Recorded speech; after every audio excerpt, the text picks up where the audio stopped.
اور اس سے سمٹمز کو نہیں دبایا جاتا، بلکہ اصل جو مرض ہوتا ہے نا وہ روٹ کاز، اس کا علاج ہو جاتا ہے۔ علاج بالغذا یہی ہے کہ اگر آپ مستقل ایک قسم کی غذائیں کھا رہے ہیں اور اس کی وجہ سے کوئی مرض آپ کے جسم کے اندر آ جاتا ہے، تو آپ نے کیا کرنا ہے کہ وہ غذائیں مستقل طور پہ آپ بند کر لیں، اور اس کے جو مخالف مزاج والی غذائیں ہیں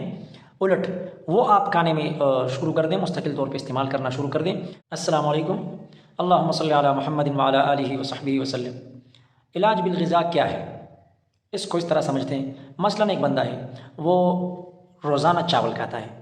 سادہ چاول بنا کے روزانہ کھاتا ہے، کیا ہوگا 10 دن کھائے گا، 20 دن کھائے گا، مہینہ کھائے گا۔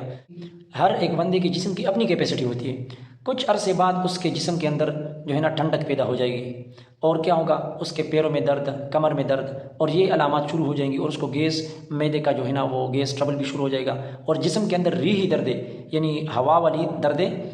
وہ شروع ہو جائیں گی، گیس والی دردیں شروع ہو جائیں گی۔ کیوں؟ کیونکہ یہ مسلسل چاول کھا رہا ہے، اور چاول کا جو مزاج ہے وہ ٹھنڈا ہے اور بادی ہے۔ تو جب یہ مسلسل چاول کھا رہا تھا تو وہ مزاج جو چاول کا تھا وہ اس کے جسم کا بھی بن گیا۔ اس کا مطلب یہ ہے کہ جو بھی چیز آپ کھاتے ہیں، اب یہ صرف چاول کا میں نے آپ کو بتا دیا، لیکن اس طرح سے جو بھی غذا، جو بھی خوراک ہم کھاتے ہیں وہ ہمارے جسم کا حصہ بنتی ہے، اور اسی طرح سے اپنا مزاج ہمارے جسم کے اندر ڈال دیتی ہے، اور اس کے اثرات ہم پر پھر ظاہر ہوتے ہیں۔ مسئلہ کب بنتا ہے؟ نارملی ہم چاول بھی کھاتے ہیں، گندم بھی کھاتے ہیں، ساری چیزیں، پلسز، دالیں وغیرہ، لوبیا،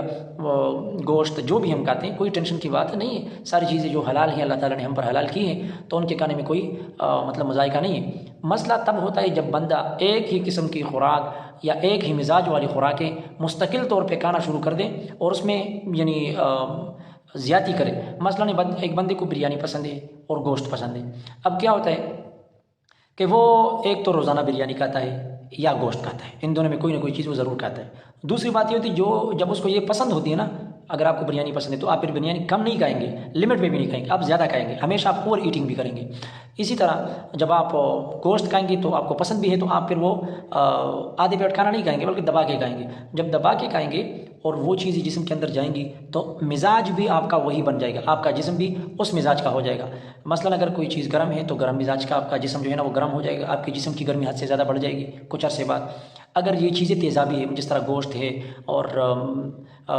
کریلا وغیرہ، اس طرح کی چیزیں، اگر آپ آلو وغیرہ، تو کیا ہوتا ہے یہ آپ مسلسل کھا رہے ہیں تو آپ کے جسم کے اندر تیزابیت اور خشکی بڑھ جاتی ہے، اور آپ کو قبض شروع ہو جاتا ہے۔ اب پھر کیا ہوتا ہے، ہم کہتے ہیں یار ہمارے مسائل ہو گئے۔ اب مسائل اس وجہ سے ہوں گے کہ جو خشکی اور تیزابیت مزاج کے اندر موجود تھی اس میں اضافہ ہو گیا، وہ حد سے بڑھ گیا، اور کوئی بھی چیز جب حد سے بڑھ جاتی ہے تو پھر وہ اپنا اثر یعنی سائیڈ ایفیکٹس دکھانا شروع کر دیتی ہے۔ وہ کہتے ہیں نا کہ access of every thing is bad, کسی بھی چیز کی زیادتی جو ہے نا وہ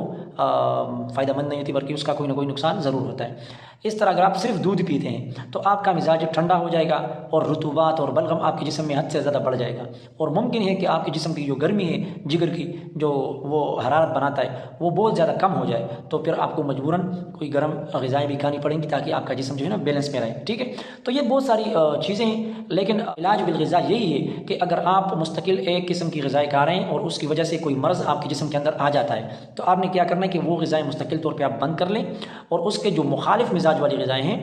الٹ وہ آپ کھانے میں شروع کر دیں، مستقل طور پہ استعمال کرنا شروع کر دیں۔ آہستہ آہستہ کر کے 2 مہینے، 3 مہینے، 4 مہینے کے بعد آپ کے جسم کے اندر جو زہر حد سے زیادہ بڑھ گیا تھا اس کا مخالف چونکہ آپ نے استعمال کرنا شروع کر دیا ہے، تو وہ آہستہ آہستہ جسم سے خارج ہونا شروع ہو جائے گا یا کینسل ہونا شروع ہو جائے گا، اور 3-4 مہینے کے بعد صرف خوراک سے ہی آپ کا جتنا بھی بڑا مرض ہو انشاءاللہ اس سے آپ کا علاج ہو جاتا ہے۔ یہ نیچرل طریقہ علاج ہے، اور ایک لحاظ سے سستا بھی ہے، اور لیکن یہ ہے کہ تھوڑا سا بندے کو اپنی مرضی اور نفس کے خلاف جو ہے نا جانا پڑتا ہے، کہ جو چیزیں آپ کو پسند ہیں اور اتنے سالوں سے آپ کھاتے آ رہے ہیں تو اس میں سے تھوڑی آپ کو کمی کرنی پڑے گی، جو چیزیں آپ کو پسند نہیں ہیں یا کم پسند ہیں وہ ان کو آپ پہ ریلائی کرنا پڑے گا، اور وہ آپ کو زیادہ استعمال کرنی پڑے گی، کھانی پڑیں گی۔ تو یہ اس میں تھوڑا سا مسئلہ ہے، باقی ہے کہ یہ علاج کا بہترین طریقہ، اور اس سے سمٹمز کو نہیں دبایا جاتا، بلکہ اصل جو مرض ہوتا ہے نا وہ روٹ کاز، اس کا علاج ہو جاتا ہے۔ اس لیے یہ بہترین علاج ہے، اس کو ہم علاج بالغذا کہتے ہیں، بہترین طریقہ علاج ہے۔ تو اگر ہم اپنے لائف سٹائل کو، اپنی خوراکوں میں اعتدال لے کر آئیں ٹھیک ہے، ہر چیز ہم کھانا شروع کر دیں، مطلب ہم گوشت بھی کھاتے ہیں تو ہم سبزی بھی کھا لیں، اگر ہم چاول کھاتے ہیں تو ہم لوبیا بھی کھا لیں، ٹھیک ہے، اس طرح ہم دودھ پیتے ہیں تو ہم انڈا بھی کھا لیں۔ تو یعنی یہ مختلف مزاجوں والی چیزیں، موسم کی سبزی، موسم کا فروٹ جو بھی ہے وہ اگر ہم کھانے میں استعمال کرنا شروع کر دیں تو انشاءاللہ کوئی بھی مزاج پر غالب نہیں آئے گا۔ آپ کا ایک مزاج نیچرل طور پہ رہے گا، لیکن کسی مزاج میں حد سے زیادہ تیزی اور شدت اس میں نہیں آئے گی۔ جب شدت اس میں پیدا نہیں ہوگی تو آپ کے جسم میں انشاءاللہ مزاج کی وجہ سے اور کسی زہر کی زیادہ ہونے کی وجہ سے بیماری آپ کے قریب نہیں آئے گی۔ ہاں کوئی بیکٹیریا باہر سے آتا ہے یا وائرس، وہ ایک الگ معاملہ ہے، وہ تو اس کا تو پھر علاج بندہ کر لیتا ہے یا تھوڑا صبر کر لیتا ہے، خود بخود بھی ٹھیک ہو جاتا ہے، ٹھیک ہے۔ لیکن جسم کے اندر جو اکثر ہماری بیماریاں ہیں، جس طرح قبض کا مسئلہ ہو گیا، گیس کا مسئلہ ہو گیا، گردے کی پتھری کا مسئلہ ہو گیا، مثانے کی پتھری کا مسئلہ ہو گیا، بواسیر کا مسئلہ ہو گیا، اور بگندر اور فسٹولا جو چہرے کے اوپر دانے ہوتے ہیں، کیل مہاسے، یہ ساری چیزیں، اکثر قسم کا جو خارش ہوتا ہے یا جو ہمارا الرجی وغیرہ، تو یہ ساری چیزیں خوراک اور غذا سے وابستہ ہیں۔ اگر ہم اپنے خوراک کو ٹھیک کر لیں اور معتدل رکھ دینا تو یہ سارے مسائل انشاءاللہ مستقل طور پہ خود ہی جان چھوڑ دے گی اور اس سے ہماری جان چھوٹ جائے گی۔ لیکن مسئلہ یہ ہے کہ ہم اپنی مرضی اور پسند کے کھانے کھاتے ہیں، اور زیادہ کھاتے ہیں، اکثر کھاتے ہیں اور دبا کے کھاتے ہیں، پھر اس کا جو ہے نا ان کا اثر بھی جسم پر ہوتا ہے، اور کسی نہ کسی بیماری کی شکل میں، تکلیف کی شکل میں پھر ہمیں اس کا سامنا کرنا پڑتا ہے۔ تھینک یو، اللہ حافظ۔